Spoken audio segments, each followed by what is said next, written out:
All right. So happy to have you here. Okay, can I also say that I'm just obsessed with your name? It sounds like the like a soap opera character, or like a telenovela. Like it just doesn't sound real, but also gives you very Southern. I love it. It's hysterical because I'm from northern New Jersey, but yeah, it is from my dad's side of the family. My great grandfather, John Valentine. And my maiden name is Givens, but when I got married, my husband and I wanted to pick something that was a family name, but it was from my side of the family. So I was like, we're doing this. This is Amanda Jane Valentine. I have never met someone in real life who came up with their own last name with their husband. Okay, before we get into that, because you and I are yappers, we met yapping. Um, and I don't even know if you know this, but like we met at a networking event. I really did not want to go, but I told myself that I was going to take some of the social pressure off of myself and just stay in one spot and see who came to me, and you were like the second person to come talk to me, and we were yapping the whole time, and I was like, I love her, I want to put her in my purse, I want to carry her home. You were such a delight. So please introduce my Not Carrie Bradshaw audience to you, who you are, what you do, and why. Oh, absolutely. And thank you so much for having me on. This is such a treat. I'm happy to share my expertise. My name is Amanda Jane Valentine, and I am a luxury design consultant. I'm the founder of AJ Valentine Consulting, and I specialize in helping startups compete with luxury giants. And I offer a variety of skills, which I've acquired from working for over 12 years in the fashion industry, across price points. So, bringing all of that knowledge, like building a customer profile, focusing the vision of the brand, the storytelling, developing original designs, all the way to connecting them with quality production. I know the factories that produce for high-end designers in Italy from my time that I spent living there. And also, recommending sustainable choices when it comes to textiles. So a bit of a 360, but my strength is definitely within design and wovens. Um, I one of the I don't even know how we got to talking about sustainability in fashion, and you started telling me about all the things that you do, and I was like, made me want to go back to school. Like I want to go back to fashion school so badly because there's so much to learn, and it's still evolving as an industry, but there's also these things that are still very standard that need to change. And I feel like we were having a really good conversation about what sustainability actually means in fashion, and to be a part of the industry while also really championing that. I'm so curious, number one, when did you discover a love for design? And I guess the second part of my question is like, when did you start to understand the importance of sustainability within that? Mm, okay. Yeah, absolutely.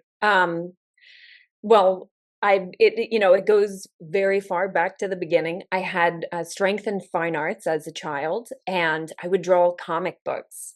And I loved designing the characters in it, kind of like a telenovela. Who are these characters coming into the room? What they're wearing and how they're presenting tells about them. Um, and so part of that process of thinking, why are they wearing what they wear, the story, and starting to reflect on how I presented what I wore and what that communicated. I really didn't grow up with fashion magazines. That can be a strength or that can be a weakness, but my mom was an ER nurse. My dad was an electrical engineer. We had a house in New Jersey, and I had four siblings. So seven people in one house, and we had one shower. So everything was practical. But my mom was a quilter, and she made her own Halloween costumes. So that's a little bit of where that creativity and that spark kind of came from. So really before I knew that fashion was a whole industry or even a potential job, I loved going to the thrift store, putting together an outfit that I felt expressed myself. There was definitely an aspect of freedom that I felt in dressing, uniquely, mixing patterns, mixing textures and shapes, colorful tights. So it was really exploratory, and joyful in that sense. But I could, put together different personas. And I think that's what a lot of people are drawn to, when they are um, um, inspired by fashion, is this evolution of the self and who you could be or who you want to be. Oh my Um, gosh. Yeah. Well, if the person, to be clear, I think that, and tell me if you agree with this, I think that you have to be a little bit self aware to find that kind of joy in it. Because I know, like, when I first started studying fashion at Georgia Southern, you think fashion and you think designer. You think fashion and you think high, like capital F fashion, right? And I think some people kind of stick with that and they think that great style means designer.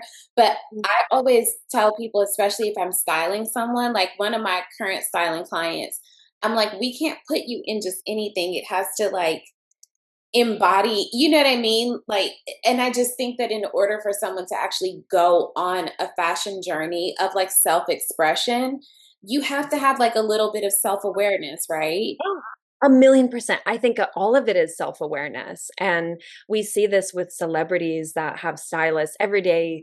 It's quite common for celebrities and even, wealthier people to have stylists. And you see what looks authentic, who's wearing the clothing and they feel comfortable and it feels like a part of their story, and who feels like the clothes are wearing them.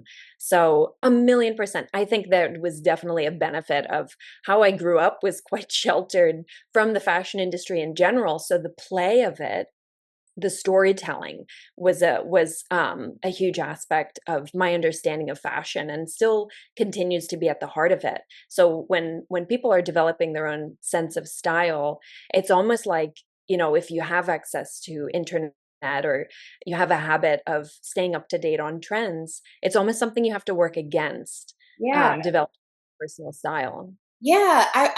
I'm curious if you went through the phase that like, I think a lot, I'm not going to say most or all, but a lot of teenagers go through where I think that like your adolescent years and kind of early 20s are spent kind of trying to fit in. And then as Mhm. you get older, and again, if you have self awareness, you start to try to like individualize. Did you go through like your fashion phase where you look back and you're like, what was I wearing? Why was I wearing that? I even still to this day, I make terrible mistakes, Well, can but you tell me one of your worst? Because I can't imagine you dressed horribly because you have such a unique sense of style. I can think of this, uh, I can think of a picture of myself as a teen where I was wearing tweed capri pants with pink tights. These were like black and white tweed pants with hot pink tights and like a messenger cap. How did I And know? How did I know there was gonna be a messenger cap? I swear to God, when you were describing it, I saw a messenger cap in my head. I swear. Oh yeah, yeah, it was, I mean, and that I look back and I'm like, "Oh my gosh." But at the same time, when I think of the coolest people who dress, like a Janelle Monáe, these are people you've got to feel uncomfortable or comfortable looking uncool, or you've got to feel okay with looking weird. Like, you cannot be cool if you don't make mistakes, if you don't look weird, if you don't mess up. So definitely part of discovering your own style is kind of getting comfortable with trying something out and being like, "Oh, this didn't work. This is a mistake." But that's part of the joy. Yeah, that's why I tell people it's like it's very much like a personal journey because you're learning self-compassion and you're learning how to be comfortable in discomfort, which is like the theme of this chapter of my life right now. So it's funny you say that. Sorry, I got distracted. Let me get us back on track. I'm a yapper. So in this process of growing up with seven people, one bathroom, um, I think sometimes some of like your greatest looks come from working within constraints. I think that when people have a huge budget, it almost makes them dress a little bit less, the style is a little bit less refined, we'll say that. But I think that when you have constraints, whether it's financial or otherwise, you are forced to kind of be inspired more to create, right? 1,000,000%, 1,000,000%. And even, from personal style, but even to designing, I'm thinking of this one moment when I was the senior designer for Matthew Morano, and we were doing jackets, designing the whole collection, but we're focusing on different jackets. And one of the things you do when you're designing um, multiple pieces within a category is making sure none of them repeat or cancel out another one. So if you have two jackets of the same length, you want somebody to buy multiple options, so they all have to be different enough. And two of these jackets, these silk blazers, came back, and I made a mistake. They came back the same size. One of them should have been longer. Um, and they were embroidered with this fringe. And so the constraint of having this embroidered piece that came back and needing to work with it with the tools that we had, alongside the creative director, we were taking long pieces of um, grosgrain ribbon and put them underneath the beaded fringe that was there and had it go all the way to the floor. So a jacket that was initially just waist length was suddenly a fringe floor length jacket. So that would have never been developed from the sketches that we had.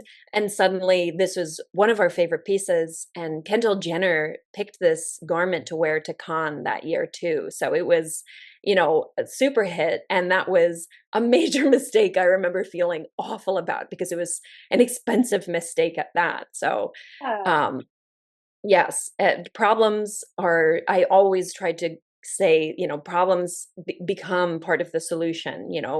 It's to work through the mess. Okay, I will be using that in my life moving forward. Tell you, stitch that on a pillow.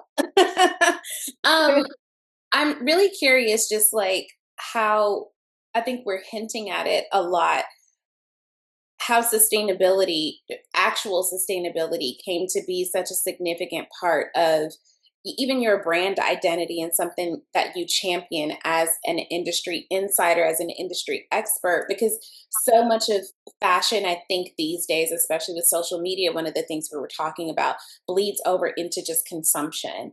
And Yes. it's not sitting with a garment, it's not working with, finding a way to repurpose. It's Mm. everything is disposable, but it's not really disposable because it stays on the earth forever.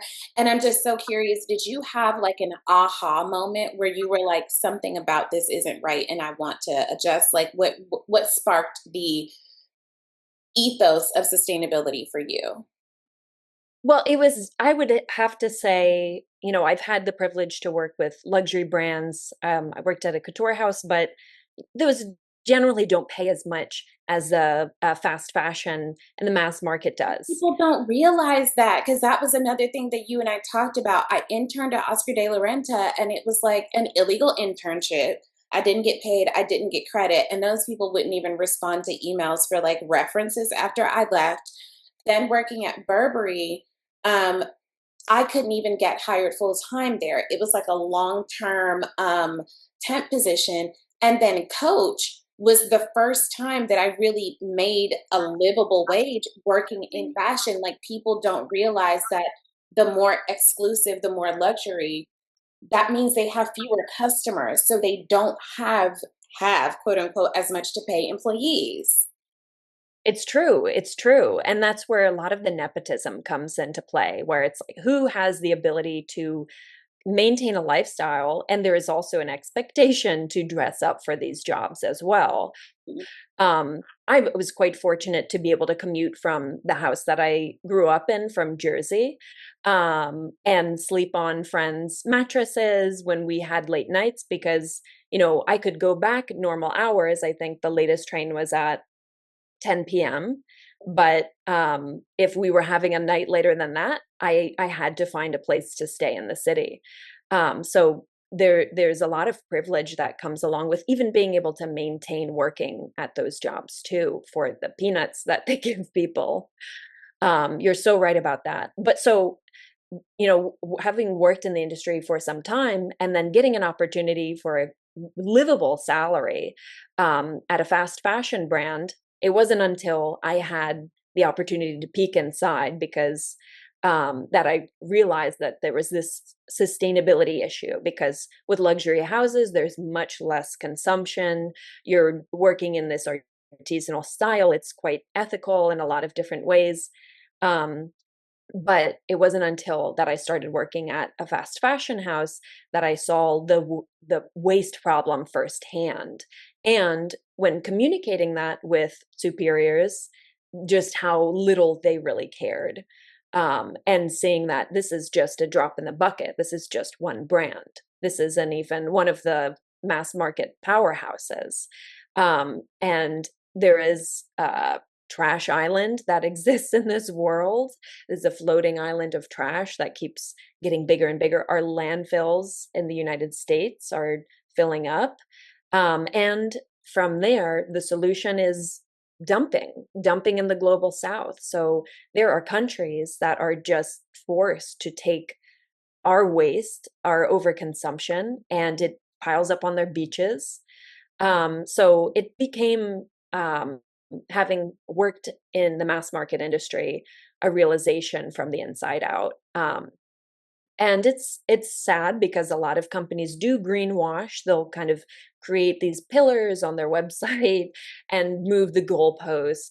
So they can claim, the reason why they're not making these changes is because the customer doesn't care. And that's partly true. But that's because it's become normalized to pay next to nothing for a brand new garment. We've, as a society, have gotten used to sweatshop labor prices, not paying people who are creating the garments. And that's the majority of which who are sewing, that are developing this in the global south. And they are women of color. So, not to mention, I'm not sure if you're familiar with how many brands produce with prison labor in the US. Are you familiar with this? I think you just put me on game. I don't think I knew about this. Wait, Yes. even that. What happened? Prisons in the United States employ their inmates, paying them pennies per hour to sew. I know Walmart produces with prison labor. I know Victoria's Secret produces with prison labor. This is all things that you can look up. But the prisons are a for-profit business, and Well, we know that part, but I don't think I knew the branch of it that was in fast fashion. You just blew my mind. it's quite literally slave labor. So this is another way that we've just become normalized to paying low prices, is because, why somebody's not getting paid for their work. And to I have become much more measured in how I speak about fast fashion because I'm like, let me take a step back. For one thing, I always tell people like the privilege that I don't have a man, I don't have a mortgage, and I don't have kids. So Yeah. I have the flexibility to care a little bit. I think that in order to like really stand up for something or stand firm in something, you have to have some amount of privilege, right? One other Right. privilege that I have is I can fit standard sizes. So something that I realized when I was, telling people like fast fashion is bad and we shouldn't be, it was like, oh, what about the plus size people who Hmm. the only way they can get clothes that are trendy, and I don't mean trendy cool, I mean trendy just like outside of a Lane Bryant. And no tea, no shade to like to Lane Bryant, but you know what I mean? If they want clothes that they feel good about, a lot of fast fashion brands are the only ones producing stylish and affordable plus size clothing. And then I'm also thinking about for working single parents who Oh don't yeah. have the access. It's like we don't have to swing so hard in the other direction, but like, what advice do you have for people who don't have the time or the resources, to invest more in clothing like that? Oh, I mean, that's such a good question. It's quite at the heart of the issue. There is definitely an affordability question and privilege that when it comes to being able to shop sustainably, and then also when it comes to sizing. So, first of all, the pressure or the to be sustainable should always be on the company itself. I don't think it should ever be on the consumer because, people aren't getting paid enough in general. We see the lower and the middle class shrinking, and also minimum wage is not increased since I don't know the exact date, but it's obvious why people are looking for cheaper options.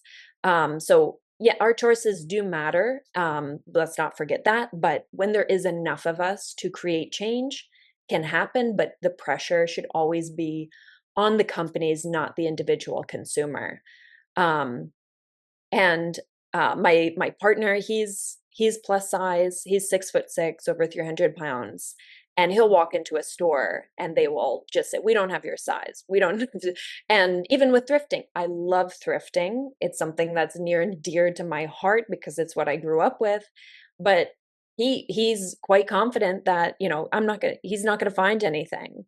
And it's common, which is also why I recommend people who do go thrifting to kind of stay within the sizing that is in relation to their body so that they're not taking something large, taking it in and taking away from somebody who could potentially fit into that garment. Oh my God, because I live and die by size up, get it altered down. But I didn't think about, like, yeah. It does have an impact, and I love flipping too, but it's just something to be aware of. And I No, for sure. The awareness is important. Okay. Okay. I'm so glad we're having this conversation. Before I forget, there is something that I love on your Instagram where you have in your bio born in the swamp and studied couture in Italy. Please tell me what the swamp part is. Yeah, I'm so happy you asked. I love the swamp. I was born and raised in the Great Swamp in New Jersey. It's around 20 minutes south of Morristown, if you're familiar with the state. Yes, there is a swamp in New Jersey, and it's wonderful. Um, it's so peaceful. It's teeming with wildlife. It is called the Great Swamp. That's its name. Um, but yeah, that's I am like that my identity is closely tied with the swamp. So yeah, that's its whole thing. So that's my little high low. Yeah, I keep myself grounded. I came from the swamp. No, I absolutely love it because I was like, she's from Louisiana? Louisiana? And I think I had like maybe 2 cups of that very thrifty wine when we were talking, and I'm like, I would remember she said she's from Louisiana. So that's why I was like, I'm gonna save it for the podcast. I have lived in New York for what, 12 years now. I've never heard of a swamp in New Yeah, Jersey. it's so wonderful. Yeah, it's called the Great Swamp. And let's see, is Summit, New Jersey, if you're familiar with Summit, it's like a 15-minute drive west of Summit. Okay. Um, it's lovely. It was going to be turned into an airport, I think in the 80s, but enough of the people within the community picketed, called their representatives, and was able to maintain and keep that swamp there. So it's Oh, that's so beautiful. So it's still like a pretty like thriving ecosystem, I assume? it is, and they even have something called a raptor trust. It is that where they bring birds of prey that are injured back to health. So it's almost like a little bit of a zoo, and you can see owls, barred owls, eagles, ravens, crows, vultures, all sorts of birds of prey. So This. I'm getting a geography lesson. I can't. Like, this is so, I'm overwhelmed right now because I was like, what the fuck? I'm also so curious because like one of my, I don't know if you have this, like from when you first started like formally studying fashion and you started learning about these things. Did you develop like a hit list of like you were like, okay, when I grow up, when I become like a real adult, I'm gonna buy this, this, this?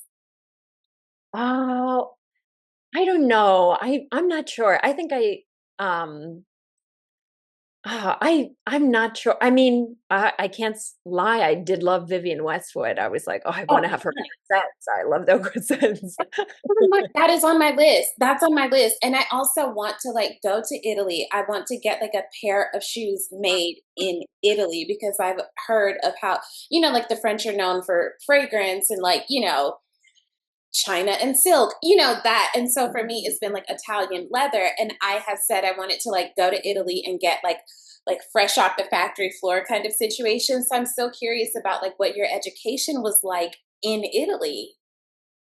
Oh, I mean, it was a wonderful experience. So I graduated from FIT. I went to a sister school in Polymota, woo, alum.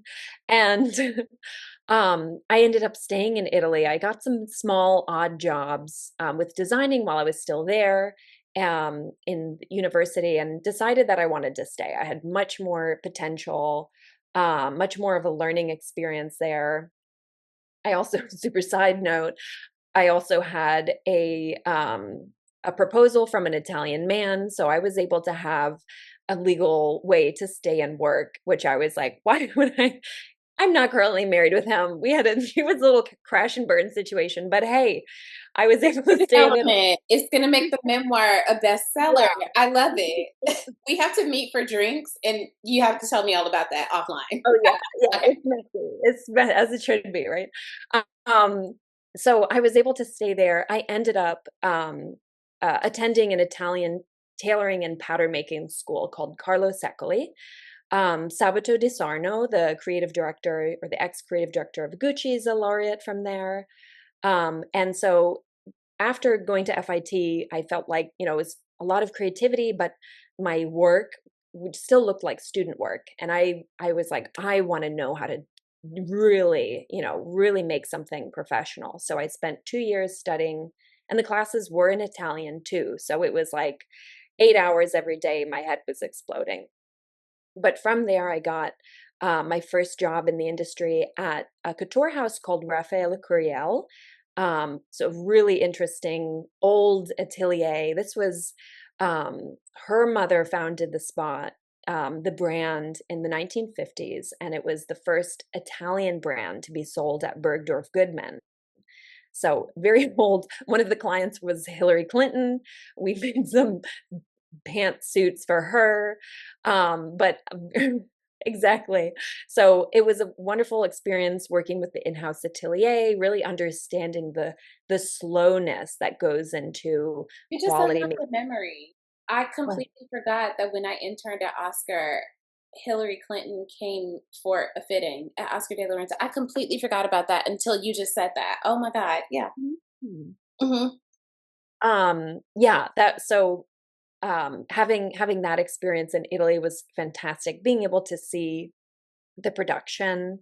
There's, of course, very large production. The majority of luxury handbags across brands in France, England, Japan are made and produced in Italy. They have a fantastic structure to be able to handle that, but they also have a lot of mom and pops too. So, like, depending what your MLQs are, there's definitely small mom and pops that you can go to and kind of design your own shoe at and just get that one specific shoe that you want. Hmm. Um, a much larger mill factory that will, have expectations of minimums being around 500 units. Yeah. Uh, there's a range. There's definitely a range, but they've maintained that artisanal aspect Yeah. that is of fashion, and just going back to early um, um, you know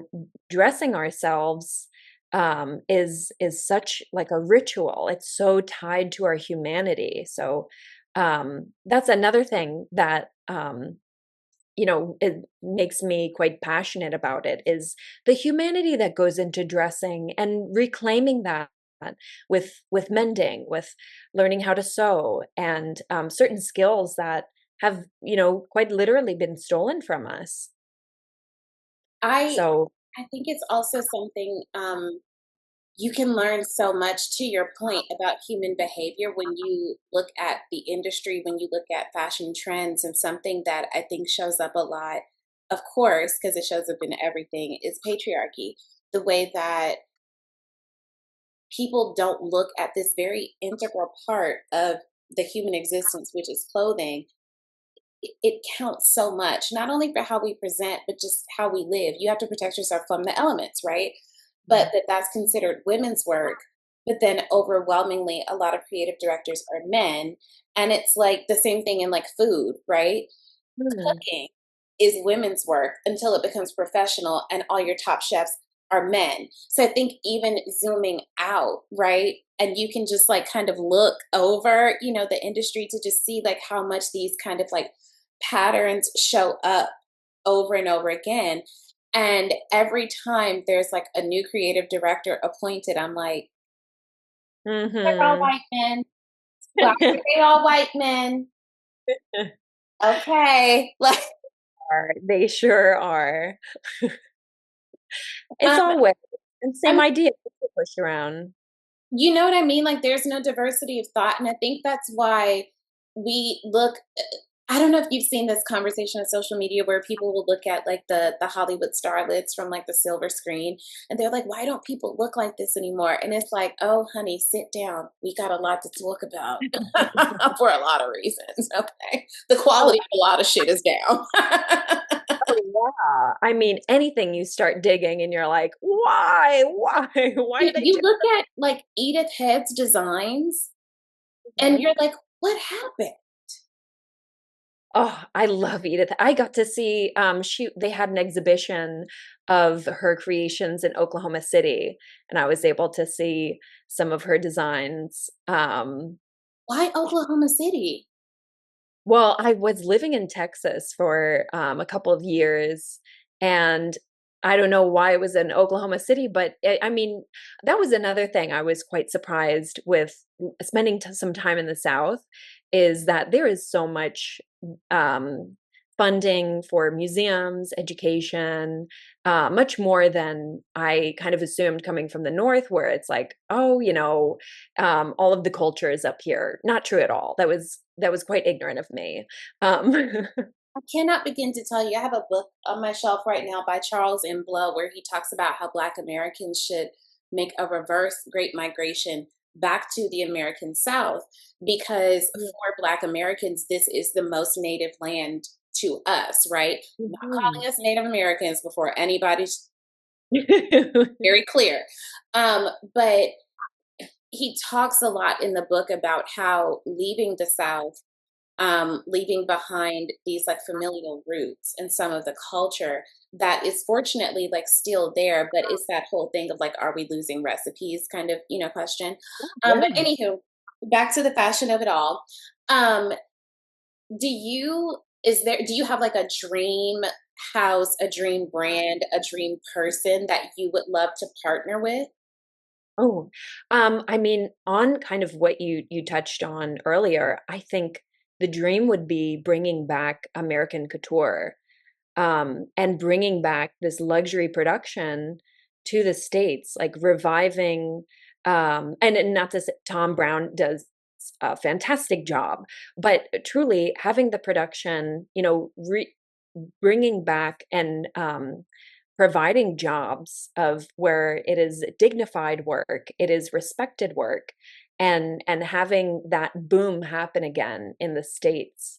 Of course, clothing is not, we've touched on this earlier. There's not a ton of couture clients compared to mass market, but I do think maybe just in the luxury industry, bringing that aspect of it back a bit more, because a couple generations ago, our grandmothers would be tailoring suits for the entire family, and the aspect of dressing the whole family in couture and luxury.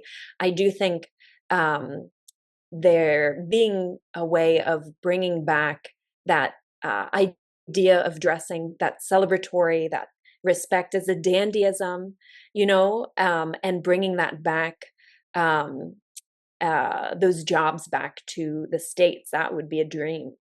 I'm so curious too, like when we talk about luxury as people who champion sustainability and things being accessible, how do you, I know how I do, but how do you reconcile the concept of luxury being based on scarcity alongside not wanting to lean so hard into the consumerism of it all?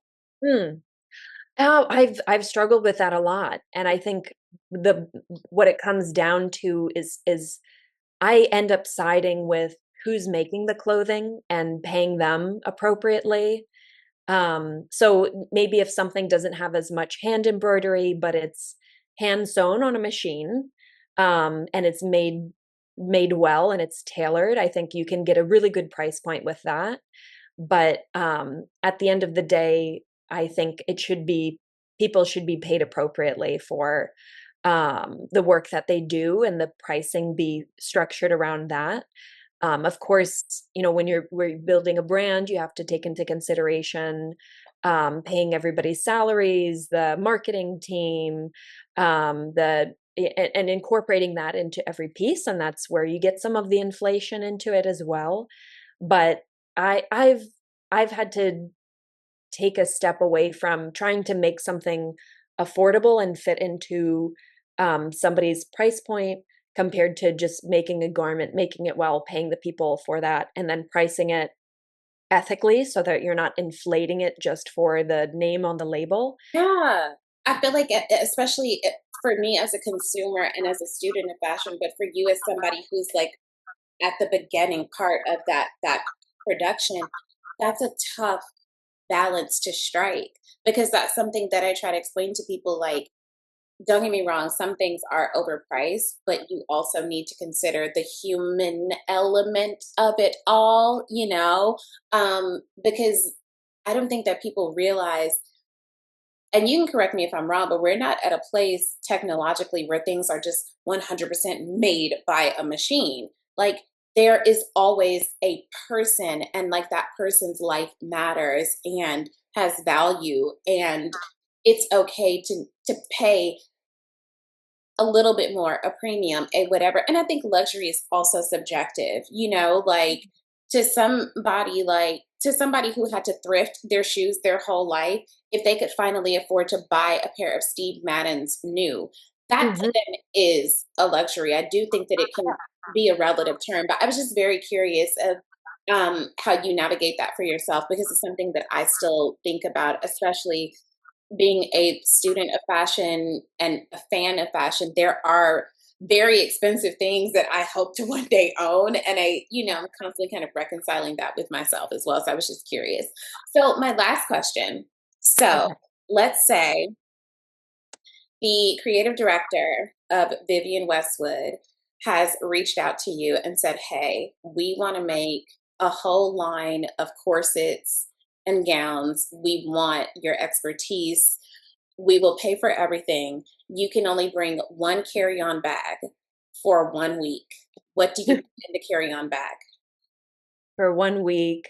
I guess it would depend on the season too, because then, if it's England, I might wanna bring, like, some wellies with me so Okay. that I wash around.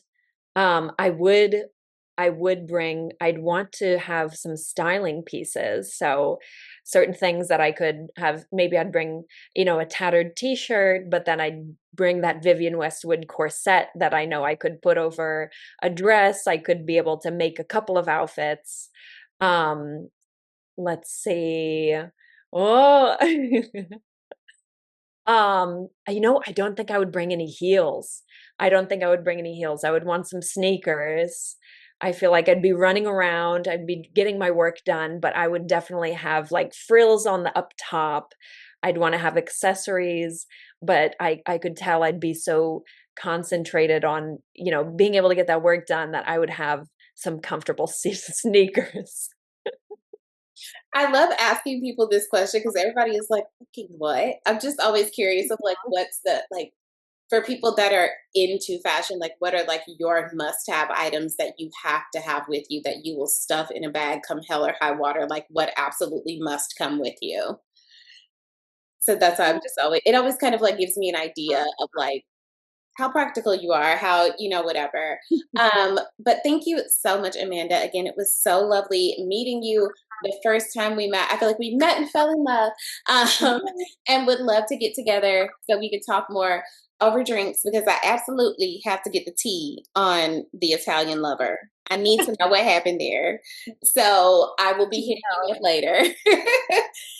Yes, and thank you so much for having me and having this conversation about luxury and the industry, how prices can quite literally be too inflated, and where luxury is, in the eye of the beholder at the end of the day. And it's some of my favorite pieces, have no label, have no tag, but a lot of them are sewn by myself, and this is a power, this is a skill that we have. And I think as a society we can reclaim whenever we have the time, but that's another story of our time being taken away from us. Time is a social construct. That's another conversation for another day.